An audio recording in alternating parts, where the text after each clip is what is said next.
तौरात अबरानी ज़ुबान का लफ्ज़ है और ये नाजिल भी अबरानी ज़ुबान में की गई। ये भी याद रहे अबरानी ज़ुबान अरबी ज़ुबान की बिगड़ी हुई शक्ल है। तौरात के मायने शरीयत या हिदायत के हैं।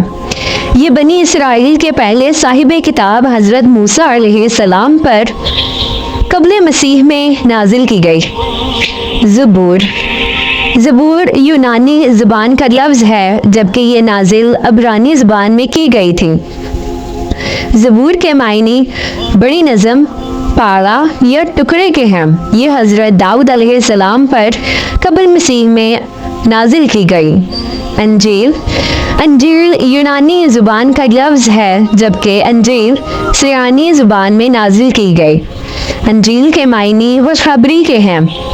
सही तरीन में यह है कि अंजील अभी इब्रानी ज़ुबान में नाजिल की गई थी, क्योंकि अहले यहूद की यही ज़ुबान है। ये बनी इसराइल के आखिरी हज़रत ईसा अलैहिस्सलाम पर अंजाकिया के शहर में 30 ईस्वी में नाजिल हुई थी। कुरान मजीद आखिरी आसमानी किताब है। लफ्ज़ कुरान अरबी ज़ुबान का लफ्ज़ है। कुरान मजीद 23 साल 22 साल 5 माह 14 दिन के अरसे में आखिरी नबी हज़रत मोहम्मद सल्लल्लाहु अलैहि वसल्लम पर नाजिल हुई। कुरान मजीद की ज़ुबान अरबी है। कुरान मजीद 610 ईस्वी में ईस्वी तकवीम के महीने अगस्त और इस्लामी या हिजरी तकवीम के महीने रमज़ान मुबारक में नाजिल हुए और कुरान मजीद की आखिरी आयत 632 ईस्वी में नाजिल हुई थी। इस वक्त ईस्वी तकवीम का महीना 31 मई था, जबकि हिजरत तकवीम का महीना रबीउल अव्वल था।